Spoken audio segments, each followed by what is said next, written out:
All stories on this channel are original works of fiction. Any resemblance to actual persons or events is purely coincidental. My name is Shen Yu, but inside the archive, they call me the Raven Archivist. I collect the cases that official reports could never fully explain. Missing people, forgotten villages, closed roads, old photographs, witness statements, names that appear where they should not exist. Most people call them ghost stories. I call them files. And tonight, I am opening one of them for you. Before we begin, remember this. The story you are about to hear is a work of fiction. All names, characters, places, and events are created for storytelling and entertainment purposes. Tonight, the Raven Files opens a cold case that began with a broken window, a missing child, and a fairy tale no one understood until 9 years later. Some mysteries are not hidden in the dark. Some are hidden inside the things children are too afraid to say. So lower the lights, listen closely, and step into the case of Wu Ruoxi. The Tooth Fairy Case. Welcome to the Raven Files. The following account is based on the testimony of Hu Jian, a former night security guard at Xinghua Garden. He was not a detective. He was not family. He was simply one of the last adults who saw Wu Ruoxi smile before she disappeared. This is his file. In 2016, I worked as a night security guard at an old apartment complex called Xinghua Garden. It sat on the southern edge of the city in a place most people only passed through when they had no better route. The complex had 6 aging apartment blocks arranged around a cracked concrete courtyard. In the middle were broken flower beds, peeling benches, an abandoned badminton court, and several street lights that flickered whenever the weather turned damp. During the day, Xinghua Garden still looked alive. Old people sat outside in the sun. Children chased one another between the buildings. Vendors pushed carts past the front gate, shouting the prices of vegetables, buns, and breakfast noodles. But at night, the whole place changed. The stairwells became narrow tunnels of darkness. The motion sensor lights were old, and sometimes you had to stomp hard on the floor before they came on. Some floors had no working lights at all. The residents had gotten used to it, so no one complained anymore. The security cameras were almost useless. The only one that worked steadily was the old camera above my guard room. It pointed toward the main gate. Everything else was either broken, turned in the wrong direction, or so blurry that a person's face became nothing more than a gray stain on the screen. My name is Hu Jian. Back then I was 26 years old, unmarried and drifting from job to job. After a few failures, I took the security guard position because I needed rent money. The work was simple. During the day, I opened the gate for residents, wrote down the names of visitors, gave directions to delivery drivers, and settled small arguments. At night, I walked a few patrol rounds, checked the storage rooms, and made sure no strangers were hanging around. Most of the time, I sat alone in the guard room, eating instant noodles, drinking strong tea, playing games on my phone, and watching the lights in the apartment windows go out one by one. I thought nothing truly terrible could happen in a place like that. Old apartment complexes were messy, noisy, and full of small problems.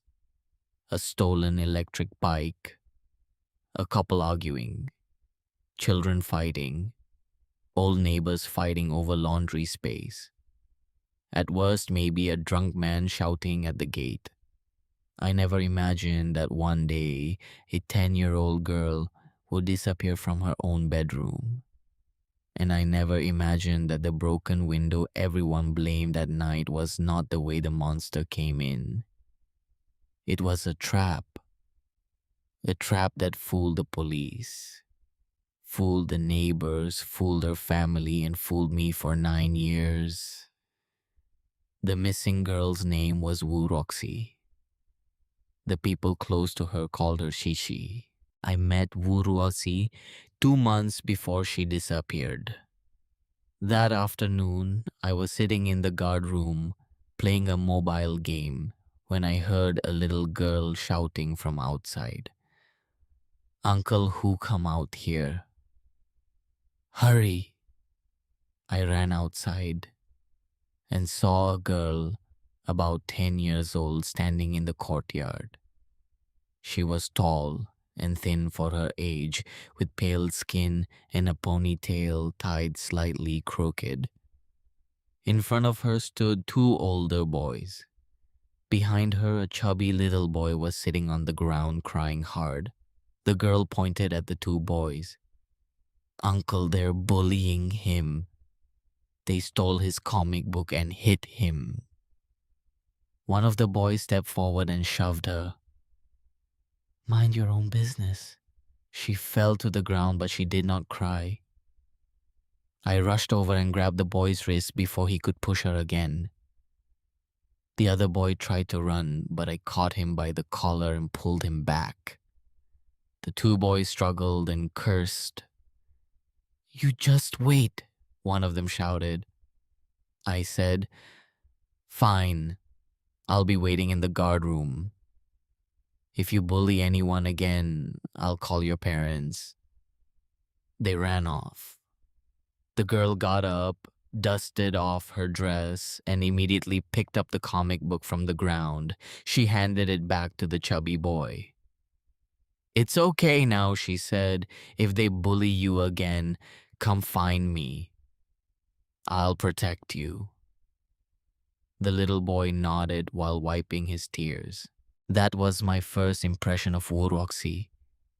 She was small, but she carried herself like a little sun. Warm, brave, bright, and always ready to stand in front of someone weaker than herself. I brought both children into the guard room and handed the boy some tissues. Ruoxi stood beside me and stared at my phone. "Uncle Hu, you play this game too? You know this game? I know how to watch. I've seen you play before." She paused, then said seriously, "I figured out that you're a good person." I laughed. "You can tell I'm good just by watching me play games." She answered, "The other guards yell at delivery drivers. You don't. One rainy day, you even let a delivery man come inside to stay dry. My teacher says people who help others aren't bad people." For a moment, I did not know what to say. She was only 10, but sometimes she spoke like a child who had already understood too much about the adult world. From that day on, Wu Ruoxi often came to the guard room. At first, she came with the chubby boy Chen Chen. Later, she brought more children from the complex. My quiet guard room slowly became their little base after school.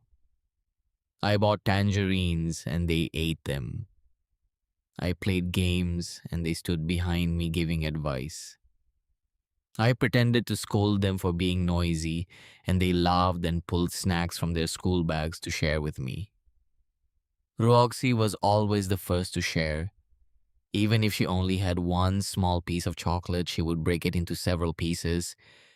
Her own piece was always the smallest. Once I asked her, "Why do you always give your food away?"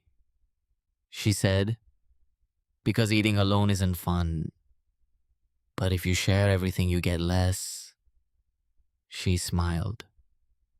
"Less is okay, as long as everybody gets some." At the time, I thought she was just a kind child. Later, I realized something was wrong. A child who is loved can be generous. A child who is happy can be kind.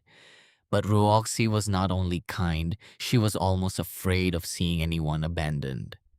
She always noticed who was sitting alone, who had been left out, who had been bullied.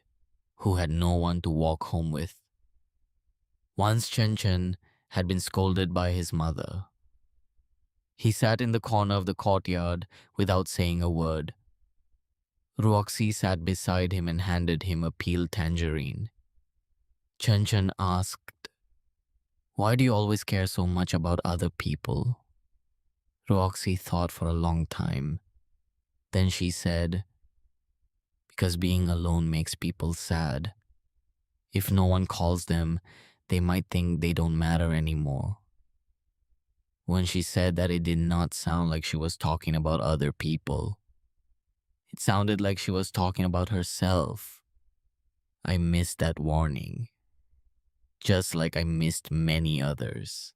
There was a period of time when Wu Ruoxi stopped laughing as loudly as before. When she ate tangerines, she often touched one side of her cheek with her tongue, as if something inside her mouth hurt. I asked her if she had a cavity. She shook her head and said, "Kids lose teeth. It's normal." Another time, she told the children in the guard room a story about the tooth fairy. But her version was strange. She said there was a fairy who came for children's teeth. If a child made a mistake and brought trouble to the family, the fairy would come in the night and take the child's tooth as punishment. But if the child gave up a tooth willingly, the family would be protected. The other children did not think it was scary. Some of them even laughed and said she had made it up. But Ruoxi did not laugh. By the time she finished the story, her head was lowered and her eyes were red. I asked, "Are you crying?" She quickly wiped her face. "No." The wind blew into my eyes. I believed her. I thought children like to scare themselves with ghost stories. 9 years later, I would finally understand. That story was not a fairy tale. It was Wu Ruoxi's first cry for help, and none of us understood it. On the morning of November 24th, 2016, the sound of police sirens tore through the false peace of Xinhua Garden. I had just finished my shift and was eating cold dumplings in the guard room when a police car stopped hard at the front gate. One officer rolled down the window. "Where is Building 8? The moment I heard Building 8, my heart sank. Wu Ruoxi lived there. I lifted the gate barrier, pointed the way, and followed them on foot. Her family lived on the first floor at the back of Building 8. By the time I arrived, neighbors had already crowded around the door. A woman's crying came from inside the apartment shop and broke in the kind of crying that made everyone nearby lower their voices. The woman was Johei, Wu Ruoxi's stepmother. She was sitting on the floor outside Ruoxi's bedroom. Her hair was messy, her face was pale, and both hands were pressed against her head. "My daughter is missing," she cried. "Someone hurt my daughter." The lead investigator that day was Captain Liang Zheng. He was in his 40s, thin with deep-set eyes and the tired face of a man who had not slept properly in years. As soon as he entered the apartment, he ordered everyone to step back and sealed off Roxy's bedroom. I stood at the doorway and looked inside. Roxy's small bedroom was a mess. The blanket had been pulled halfway off the bed. The sheets were wrinkled. There were a few dried red stains on the bedding. A set of her sleep clothes lay on the floor. The bedroom window was open. The metal security bars outside the window had been pried apart, leaving a hole big enough for an adult to squeeze through if he forced himself. At that moment, everyone had the same thought. Someone had broken in during the night. Someone had taken Wu Ruoxi away. Captain Liang crouched down and examined the windowsill. Then he turned to Zhou. "When did you discover she was missing?" Zhou sobbed. After 7, I woke up and passed by her room. The door was open. She wasn't in bed. The window had been broken open. I called her everywhere in the apartment, but she didn't answer. I was terrified. So I called the police. Did you hear anything last night? No. I slept too deeply. I sell food all day. I was exhausted when I got home. I slept until morning. Where is her father? Wu Hong was working overtime at the construction site. He didn't come home last night. I called him, but he hasn't answered. Captain Liang did not ask another question right away. He walked around the room studying every object. On Ruoxi's desk were textbooks, comic books, and colored pencils. Her school bag hung on the chair. Inside the desk drawer, there were candy wrappers, a half-eaten spicy snack, and chocolate paper. I felt a dull ache when I saw them. Those were the same kinds of snacks Ruoxi often brought to the guard room.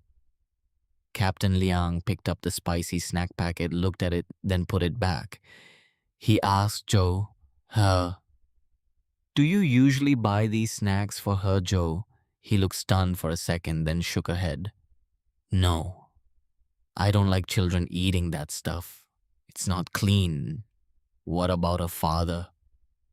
"He doesn't buy them either. We don't usually let her eat junk food." I was surprised. If her parents did not buy them, where had Ruoxi's snacks come from? But at that moment, the question passed through my mind and disappeared. Because the case in front of us was far more serious than a few snacks. Wu Ruoxi's father, Wu Heng, came home close to noon. He was wearing a construction helmet and a dusty jacket. His eyes were bloodshot from staying up all night. As soon as he heard that his daughter was missing, he rushed into the apartment like a madman. "What happened? Where is she, Joe?" He cried so hard she could not speak. Wu Heng grabbed her shoulders and shouted, "How could you sleep through this?" The window was broken open. Our daughter disappeared. He was sleeping in the next room and he heard nothing. If the police had not stopped him, I think he might have hit her. At the time, I thought that was the reaction of a devastated father.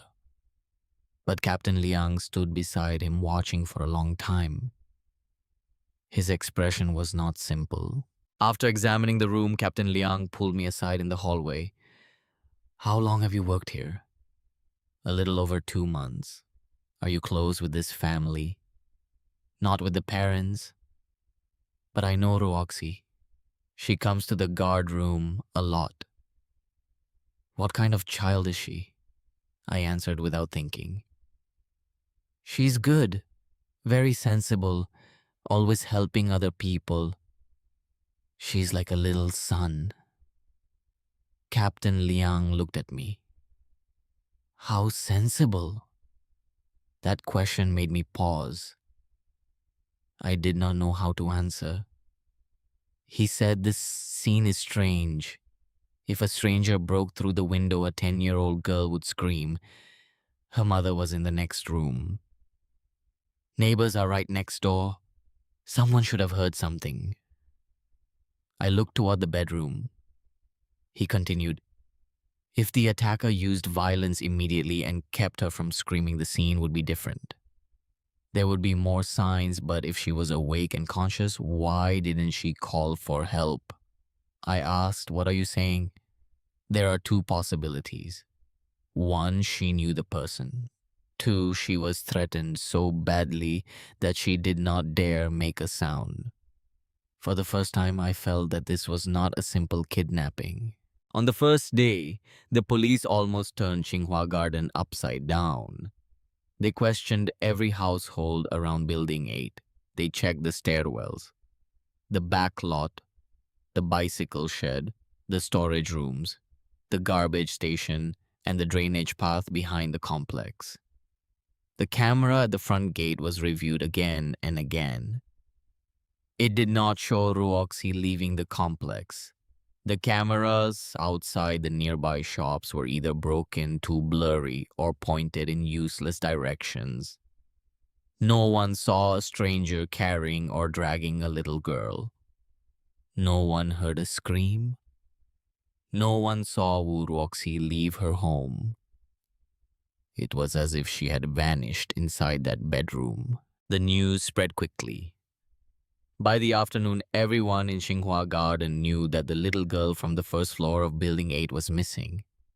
Parents stopped letting their children go outside. The children who used to play with Ruoxi were locked in their apartments. The little base outside my guard room was empty. That night I was on duty, but I could not sleep. A bag of tangerines still sat on my desk. Normally, Roxy and the other kids would have eaten them all. After school, she would have stood behind me pointing at my phone. "Uncle Hu, you used that move wrong." I would have pretended to scold her. "You kids ate all my food and you still can't keep quiet." She would have laughed and pulled snacks from her bag, then eat mine. But that night, the guard room was so quiet, I could hear the old clock ticking on the wall. I stared at the bag of tangerines and suddenly remembered something. One day, Roxy had eaten very slowly. After peeling a tangerine, she stared at her fingertips before putting the fruit in her mouth. Then she asked me a strange question. "Uncle Hu, if someone else's fingers had food on them, would you think it was disgusting?" I said. "Just wash your hands." She asked again, "What if someone made me eat it?" At the time, I thought she was talking about children playing dirty jokes, so I frowned and said, "If anyone makes you do something like that, you have to tell an adult." Ruoxi was silent for a long time, then she smiled. "I was just asking." Now I know. She had tried to speak, and I had not heard her. On the second day after Wu Ruoxi disappeared, Captain Liang went to her school. That afternoon, he came back to Xinhua Garden and found me. "There's something wrong," he said. "What Ruoxi attended experimental primary school number 2. It's more than 6 kilometers from here. If she took the bus, she had to pass more than 10 stops. Xinhua Garden is not in that school district." I said maybe the family used to live near the school. He shook his head. "I checked. They've lived here for 6 or 7 years. The only reasonable explanation is that when she first enrolled, she wasn't living with her parents." That led us to someone the family had barely mentioned. Ruoxi's grandfather, Wu Qishu. Before going to see him, Captain Liang questioned Zhou He again. At that time, Zhou He was putting up missing person flyers around the complex. The flyer showed a photo of Ruoxi in a white dress smiling brightly. The papers were pasted on walls, utility poles, and bulletin boards. Some overlapped each other. Ruoxi's smiling face appeared again and again in the cold mist. The longer I looked at them, the harder it became to breathe. Zhou He saw us and asked, "Is there news?" Captain Liang said. "Not yet. We want to ask you more about the family." Back at the apartment, he asked directly, "You are not Ruoxi's biological mother, correct?" "Joe?" He did not avoid the question. "That's right. I'm her stepmother. She said she married Wu Heng in 2012. Ruoxi was not yet 6 years old then. Her biological mother had left when she was very young." Before Joe, he came into the family, Roxy had been raised by her grandfather, Wu Qishu. "When I first came here, she was afraid of me, Joe," he said. "She hid whenever she saw me. She cried at night. I knew I wasn't her real mother, so I tried even harder to treat her well. I just wanted her to have a complete home. She sounded sincere. Her tears did not look fake. Even I was moved. A woman who worked all day selling food, then came home to cook and care for her husband's daughter as if she were her own. Could someone like that really hurt Ruoxi? Captain Liang asked. How is your relationship with Wu Hangzhou? He lowered her head. When a family is poor, people argue. He has a temper. Sometimes when he drinks, he hits. But isn't that how people get through life? Do you resent him, Joe? He looked up sharply. You suspect me, Captain Liang said calmly. We are only trying to understand the situation. Joe, he laughed bitterly. I know people suspect stepmothers, but I truly care about Roxy. Because I didn't give birth to her, I was even more afraid people would say I treated her badly. It sounded reasonable, but in that moment, I noticed something small. During the whole conversation, Joe her called Ruoxi the child my daughter, or Ruoxi. She never called her Chichi. That intimate name would later come from only one person's mouth, Wu Chishu. Wu Chishu lived in an old workers' apartment complex several bus stops away from Xinhua Garden. The day we visited, it was raining. The stairwell smelled of mold, old cooking oil, and damp concrete. The walls were peeling. The hallway lights were dim. When we reached the fourth floor, we saw an old man standing on a ladder fixing a hallway bulb. He was almost 70, with white hair and a slightly bent back, but his hands were still steady. When Captain Liang asked if he was Wu Chishu, the old man turned around. That's me. What do you need? Captain Liang did not immediately tell him that Roxy was missing. He only said that we wanted to learn more about the family. Inside the apartment, I saw that the place was small but tidy. There was only one sofa in the living room with a blanket and pillow on it. It looked like he slept there. The bedroom door was closed. Captain Liang asked, Have you lived alone for a long time? Yes. My wife died years ago. My son is busy. I don't want to bother him. How is your relationship with your granddaughter? The moment he heard Roxy mentioned, his eyes softened. Chichi is a poor child, but she's good. Very good. Too sensible for her age. The first time I heard him call her Chichi, something tightened in my throat. Captain Liang asked, Do you visit her often? Wu Chishu was silent for a moment. Not often. I don't want to disturb their life. Have you ever secretly picked her up from school? No. He answered too quickly. Captain Liang looked at him carefully. Mr. Wu, we are investigating something very serious. If you know anything and don't tell us, it could delay our chance to save the child. Wu Chishu's expression changed immediately. What happened to Wu Chishi? Captain Liang watched him for several seconds. Then he told the truth. Ruoxi is missing. The old man froze. Then his legs gave out and he sat down heavily on the sofa. Missing? What do you mean missing? I could barely look at him.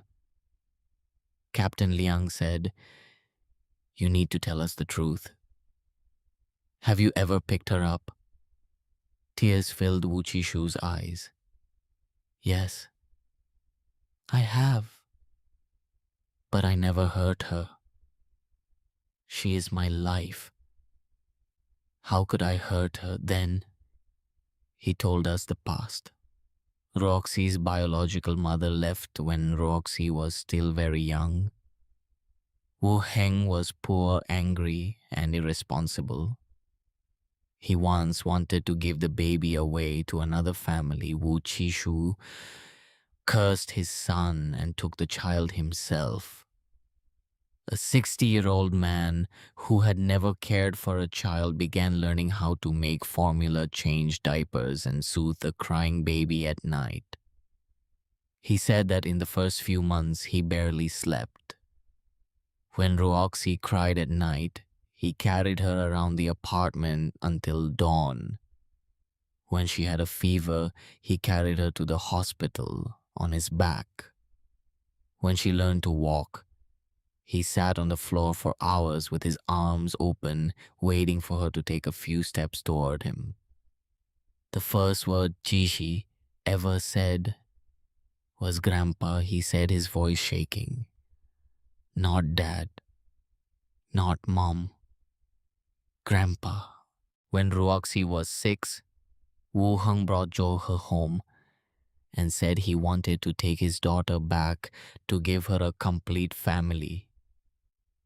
Wu Qishu could not bear to let her go, but he thought he was old. Ruoxi needed her father. She needed a mother. She needed a real home. So he packed her clothes, books, and toys with his own hands. That night, Ruoxi held his leg and cried, refusing to leave. He cried too, but in the end, he comforted her. Jishi, you have to go home with your father. You have to listen to your mother. Aunt Zhou isn't your biological mother, so you must be even more obedient. Feelings go both ways. If you treat her well, she will treat you well. As he told us this, Wu Qishu covered his face. I thought I was doing what was best for her. I thought I was giving her a complete home.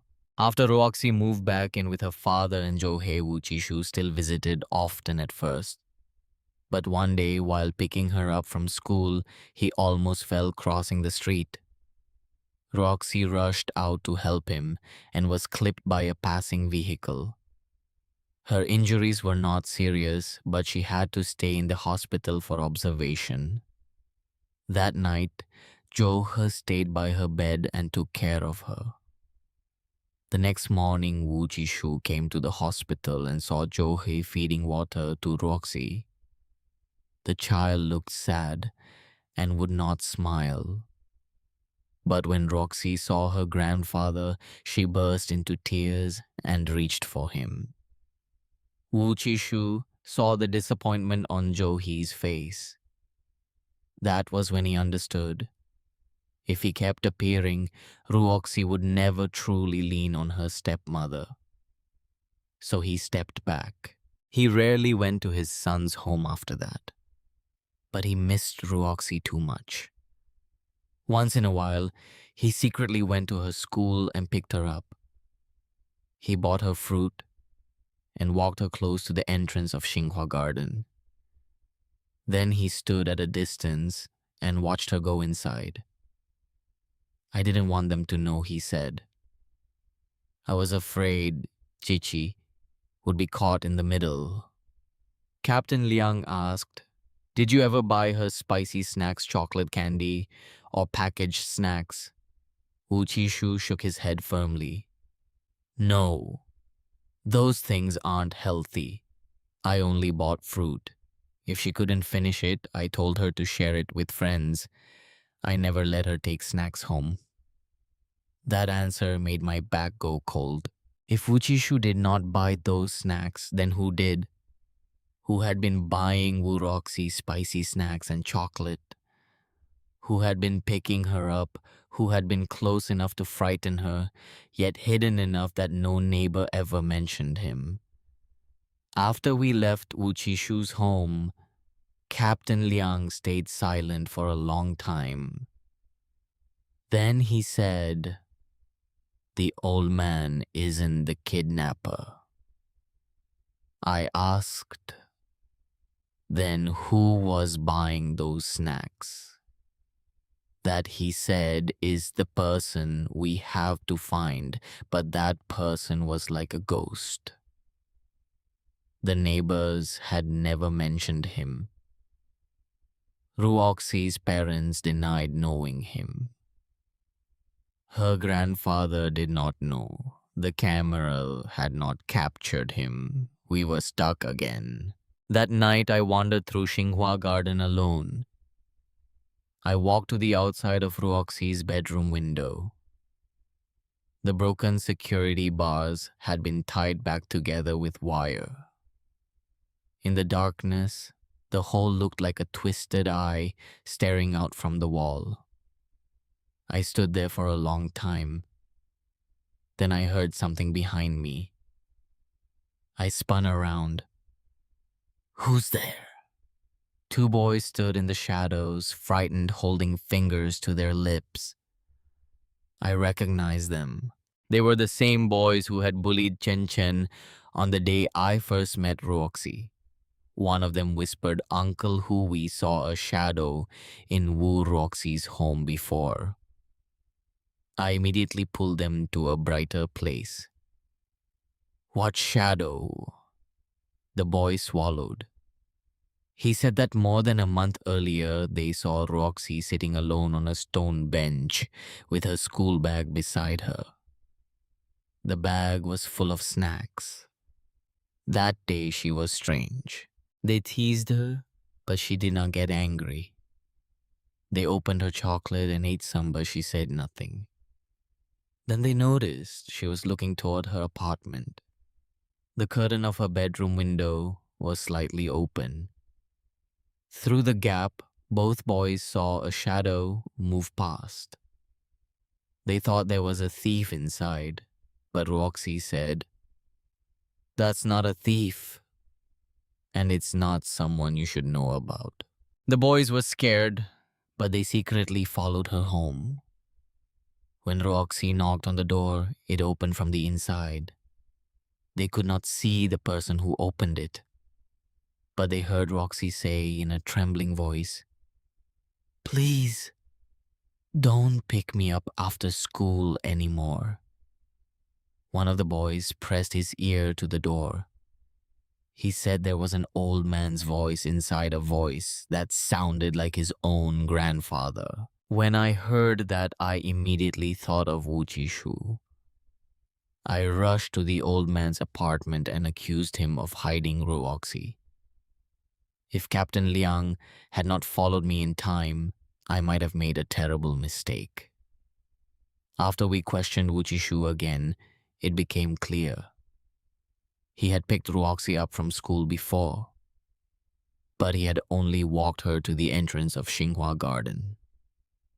He had never entered Wu Heng's apartment without permission. He had never bought spicy snacks or chocolate. Captain Liang pulled me outside. It wasn't him. Are you sure? Yes. The person buying snacks for Ruoxi wasn't him. The person entering her home wasn't him. But those two boys gave us something important.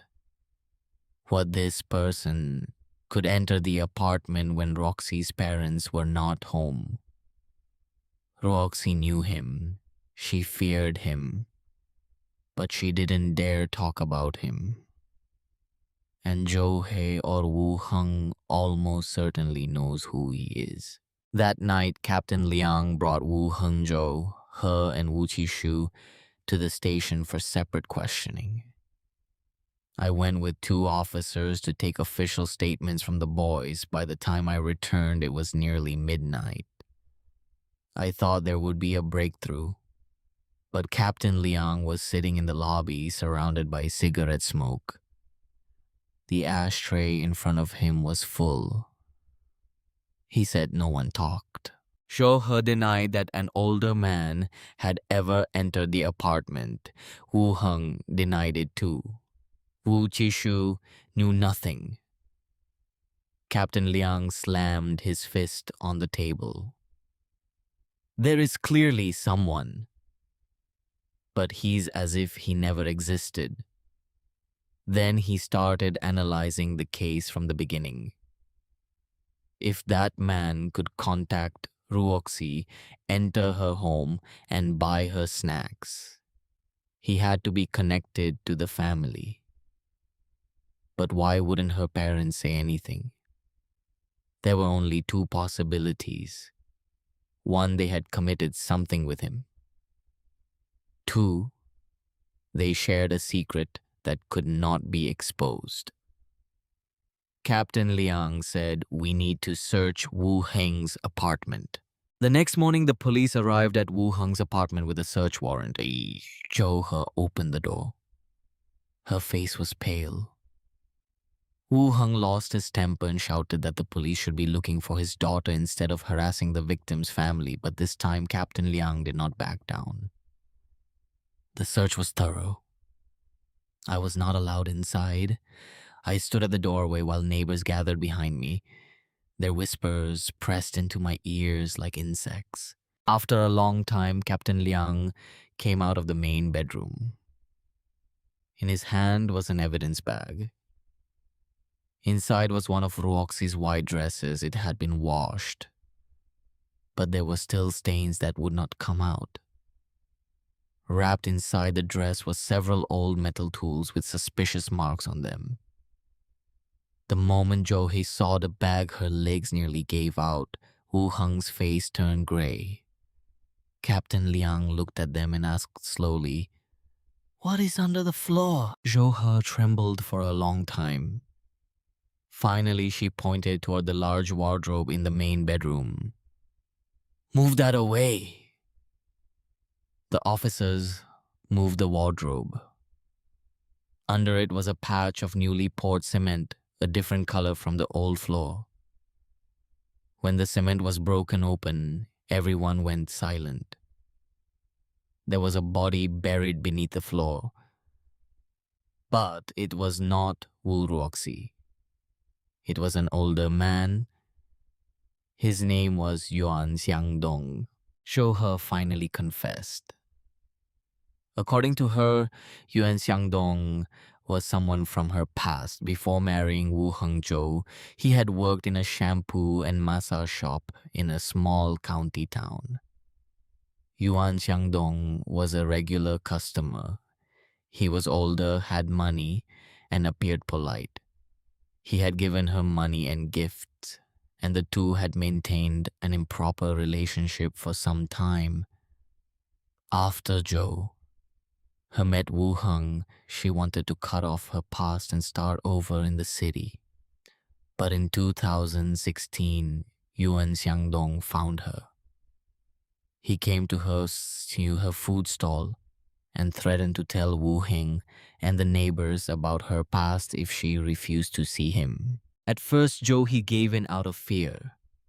Then Yuan Xiangdong became more demanding. He even came to the apartment when Wu Heng was at work and Ruoxi was at school. One day, Ruoxi came home to pick something up and saw Zhou He with Yuan Xiangdong in the living room. Zhou He begged the child to keep it secret. Ruoxi agreed because she was afraid that if her father found out, the family would fall apart. From that moment on, Yuan Xiangdong knew Ruoxi's weakness. He began approaching her secretly, buying her snacks and threatening that if she did not obey him, he would make her parents divorce and destroy her home. Zhou. He said that on the afternoon of November 23rd, Ruoxi had a fever and stayed home alone. Yuan Xiangdong came to the apartment. He tried to harm her. Ruoxi fought back with a small knife she had hidden under her pillow. When Zhou He returned home, Yuan Xiangdong was dead, and Ruoxi had run away in fear. Because Zhou He feared her past would be exposed, because she feared Ruoxi would be blamed, and because she feared the family would be destroyed, she and Wu Heng hid Yuan Xiangdong's body under the floor. Then they staged a scene. They pried open the security bars, they messed up the bedroom, they reported that Roxy had been abducted by a stranger. Her confession sounded reasonable. It explained the body under the floor.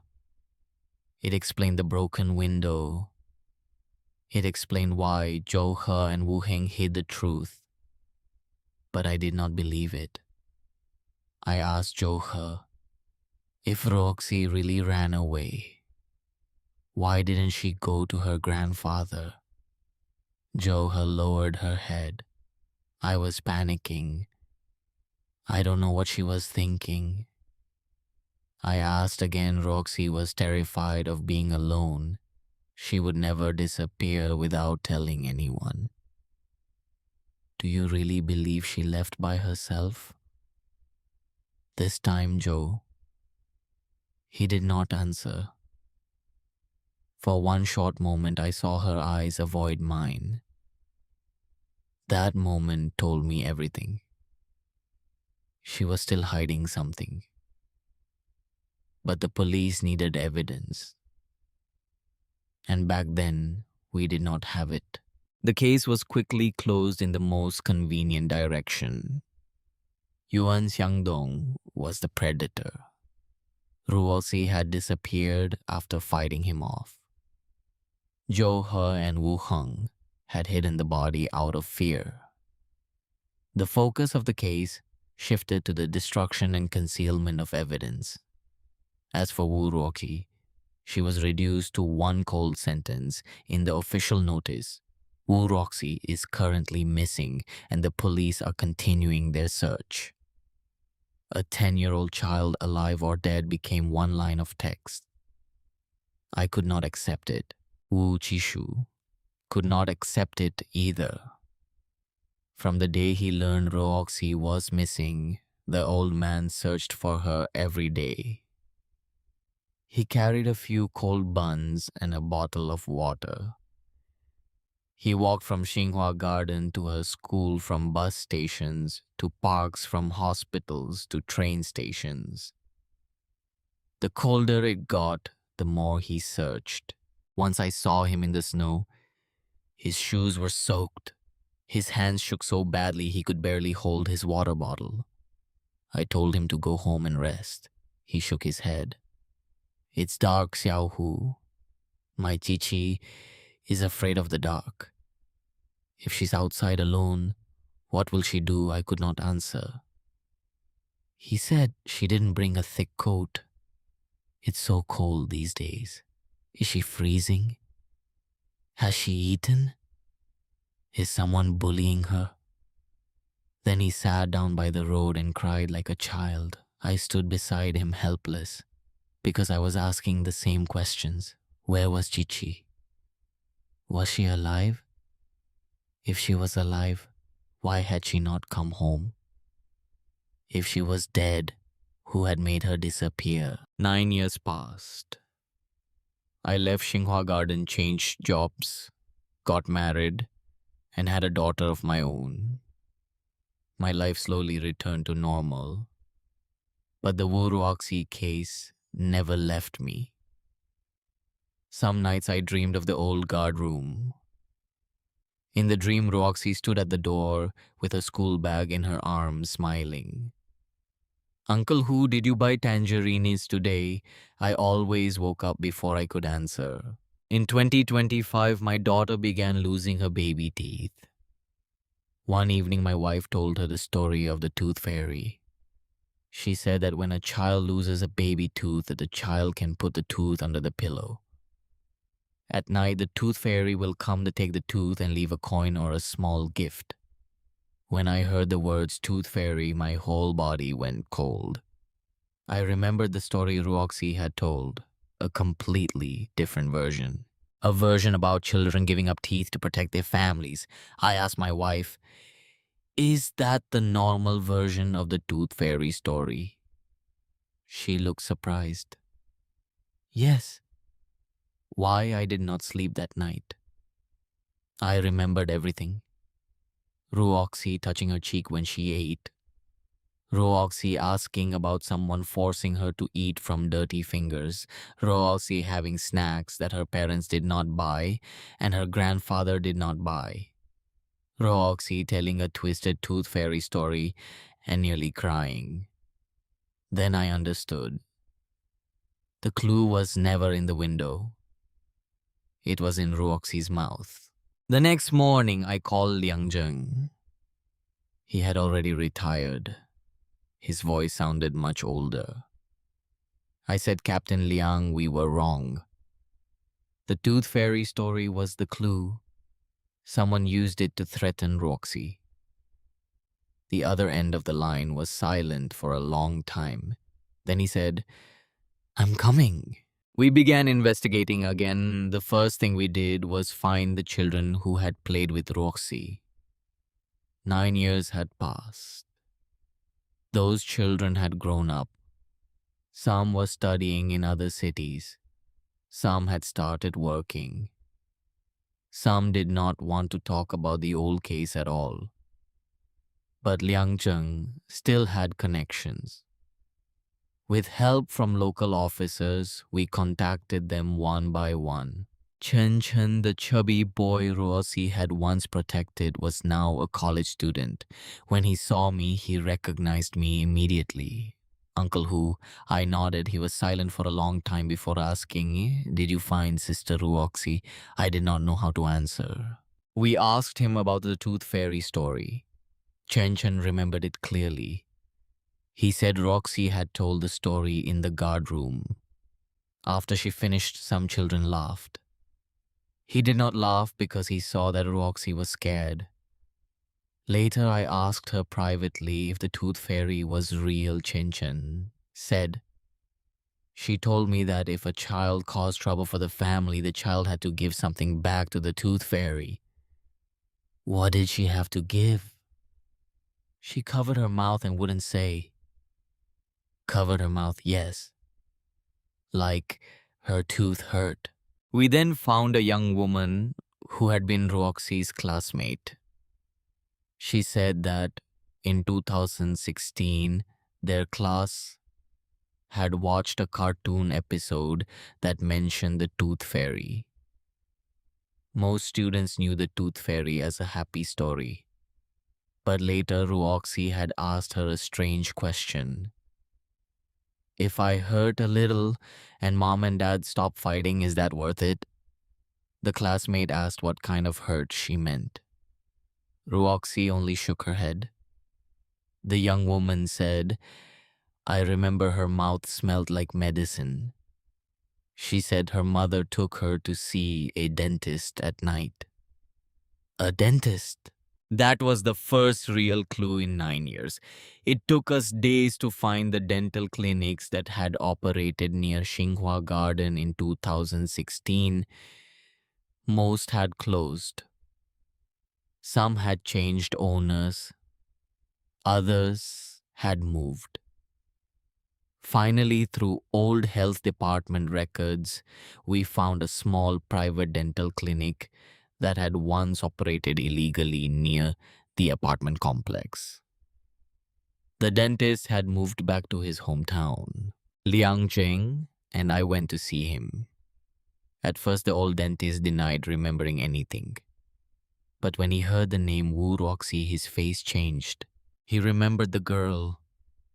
That night, he had brought Ruoxi to the clinic. With them was an older man. He said the child had fallen while playing and loosened a tooth. She wanted emergency treatment. The dentist said Ruoxi's mouth injury did not look like a simple fall. It looked as if the tooth had been forced loose. Her gum was torn.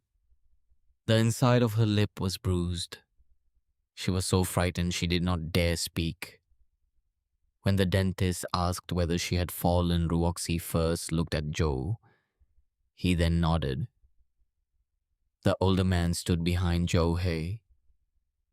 The dentist remembered his eyes. Calm, cold. Not like a family member worried about a child. That man was Yuan Xiangdong. The dentist did not call the police. because his clinic was operating without a license, because he was afraid of trouble. Another adult had chosen silence. After taking his statement, Liang Zheng sat in the car for a long time. He said if just one person had asked one more question back then, maybe she could have been saved. I said nothing, because I was also one of the people who had failed to ask one more question. With the dentist's statement, the case was reopened. This time, he had nowhere left to hide. After serving her sentence, she had moved to Guangzhou, changed her surroundings, and opened a small braised food shop. When we walked into the shop, she was ladling sauce for a customer. The moment she saw Liang Zheng, the ladle slipped from her hand and fell into the pot. Liang Zheng placed 3 things in front of her: the dentist's statement, a photo of Yuan Xiangdong, and a written record of the tooth fairy story Ruoxi had once told. He asked He, who taught Ruoxi that version of the tooth fairy story. He did not answer. Liang Zheng said, "The original story isn't like that." A child who knew the real story from school told a terrifying version about giving up teeth to protect her family. That version did not appear by itself. You told it to her, didn't you? He trembled. I don't remember. Liang Zheng slammed his hand on the table. You remember, you just don't want to say it. She began to cry. At first she still said she had suffered too. She said Yuan Xiangdong had forced her. She said she had once truly loved Ruoxi. I listened to those words and felt nothing, because real love does not force a child into silence. Real love does not use family as a chain. Real love does not make a child suffer for an adult's sins. Wu Heng was also brought in for questioning. After 9 years, he looked much older. More than half of his hair had turned white. His back was bent and his eyes were empty. When he heard about the dental clinic, he stared at He as if he had never seen her before. You took Chikchi to have a tooth. Treated he cried and shook her head. Wu Heng shouted, "What did you do to my daughter?" That question finally broke her. Shoha confessed everything. The truth was not the same as her confession in 2016. In the beginning, he had truly wanted to be a good mother. But years of poverty, pressure, arguments with Wu Heng, and the invisible wall between her and Ruoxi slowly twisted something inside her. The more obedient Ruoxi was, the more uncomfortable he felt. Because Ruoxi's obedience was not closeness. It was caution. It was the behavior of a child trying hard to please adults so she would not be abandoned. Every time Ruoxi mentioned her grandfather he felt like an outsider. Every time Ruoxi cared for someone else, he felt the child was showing kindness to the world while keeping a wall between them. Then Yuan Xiangdong appeared. He was not only He's dirty past, he also saw the resentment inside her. He told her, that child doesn't really see you as her mother. You raise her and feed her, but she still only thinks about her grandfather. A child like that needs to be taught fear.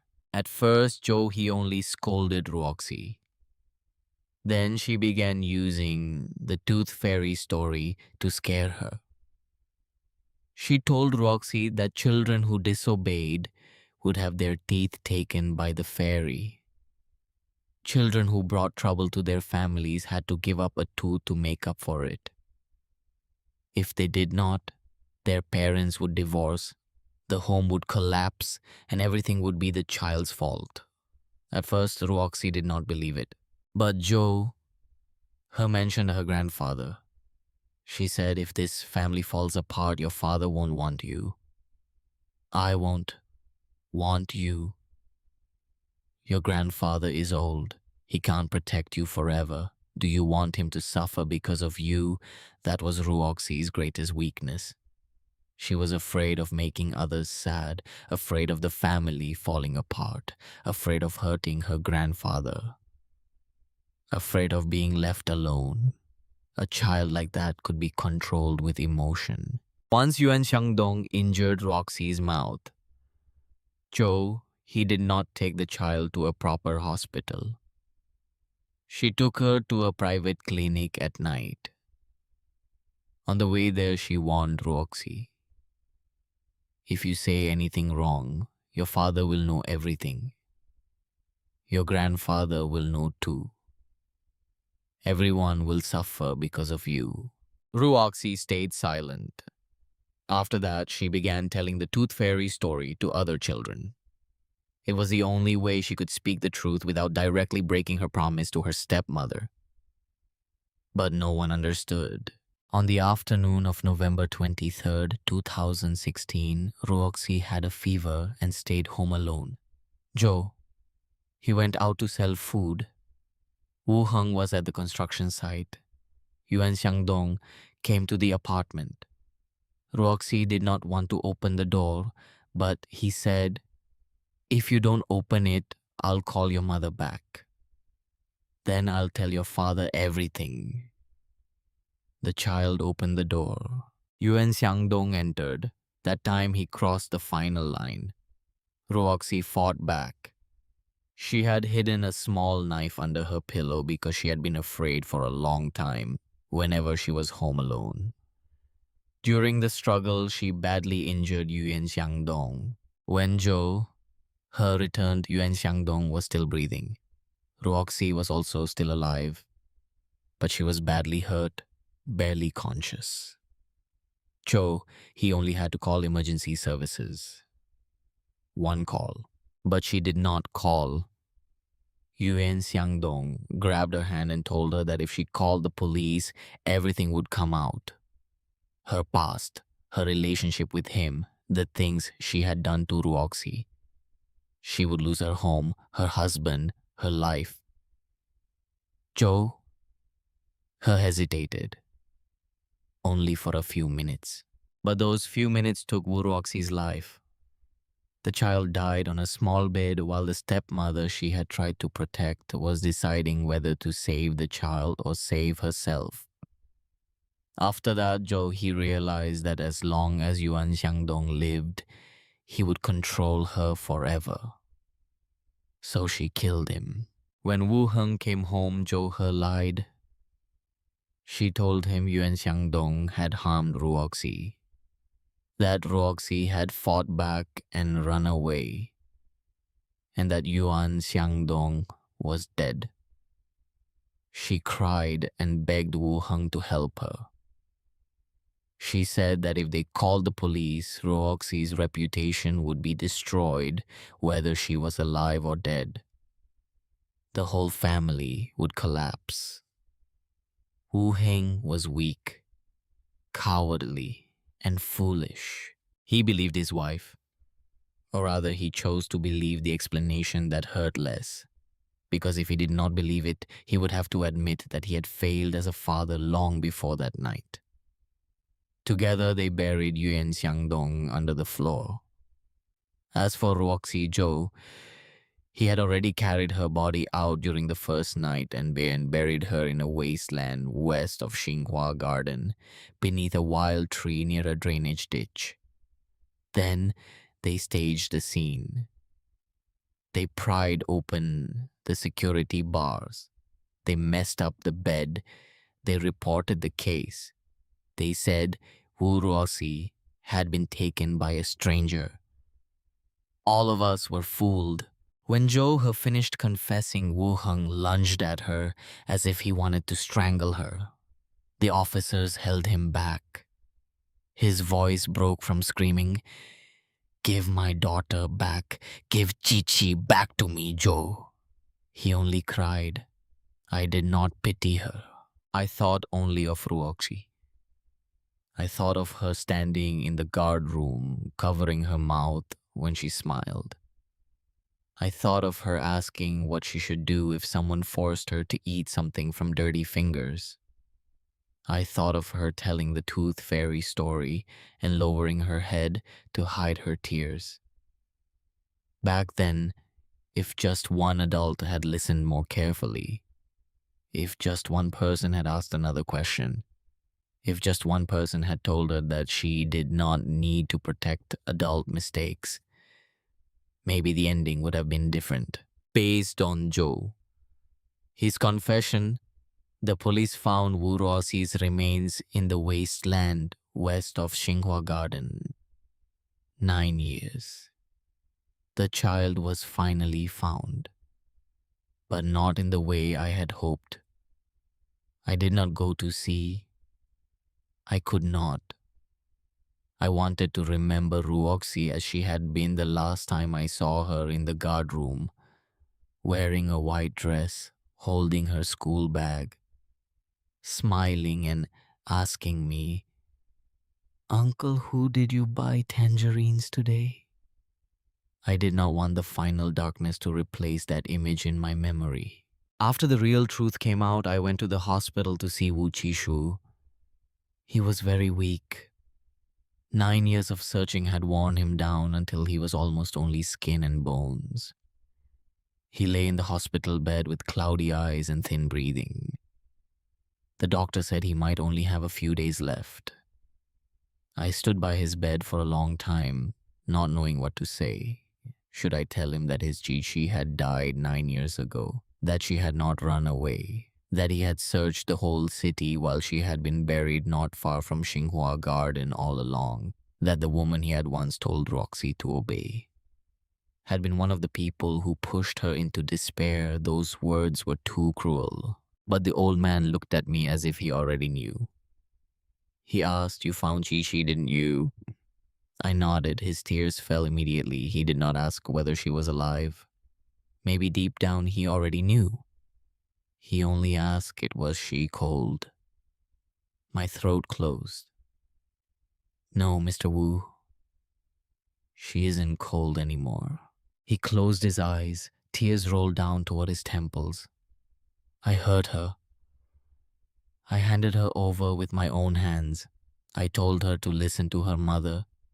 I thought I was giving her a better home. But she suffered for so long and I didn't know. I held his hand. "It wasn't your fault." He shook his head weakly. "Adults always think we are doing what is best for children. Giving them a home, giving them parents, teaching them to be sensible, teaching them to endure. But we forget to ask if they are afraid. We forget to ask if they are in pain. We forget to ask if they want to cry." I could not speak. A moment later, my daughter walked into the room. I had told her about a girl named Wu Ruoxi. I told her that Roxy was brave, that she liked sharing tangerines, that she protected smaller children, and that she never wanted anyone to be left alone. My daughter stood beside the hospital bed and whispered, "Grandpa." My dad said Sister Ruoxi was a little son. I'll remember her. Wu Qishu opened his eyes. He looked at my daughter for a long time, then slowly lifted his hand. My daughter held it. The old man's fingers trembled as he gently touched her hair. His lips moved. "Jishi, Grandpa is sorry." Sunlight came through the hospital window. It was pale and thin, but it was enough to cover the old man's hand and my daughter's small hand with a soft layer of warmth. In that moment, I suddenly felt that Wu Ruoxi had truly returned. Not to the dark first-floor bedroom, not to the old apartment complex full of rumors, but to the memories of the people who still remembered her. A child who has been loved, remembered, and who once made the world a little kinder does not disappear completely. Since then, whenever my daughter loses a baby tooth, I still tell her the story of the tooth fairy. But I always add something else. I tell her no tooth should ever be traded for a family's peace. No child should ever suffer to protect an adult's mistakes. If you're afraid, you must speak. If you're hurt, you must speak. If anyone uses love to make you stay silent, that person does not truly love you. My daughter once asked, "Did Sister Ruoxi know that I was silent for a long time?" Then I said she knew. But back then, not enough adults were willing to listen. The Wu Ruoxi case was finally closed. But every time I hear a child mention the tooth fairy, I still remember that first floor bedroom. Because some monsters do not enter through windows. They are invited in by adults. Then they force children to stay silent.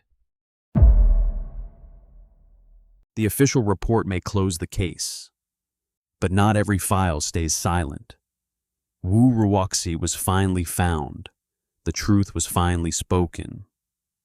But some wounds do not end when the evidence is buried, and some stories do not become lighter just because the case number is marked closed. A child should never have to protect an adult's secrets. A child should never have to suffer in silence. And no tooth, no tear, no pain should ever be traded for the peace of a broken family. Some roads still wait in the dark. Some names are still missing from the record. And some witnesses never truly leave the places they survived.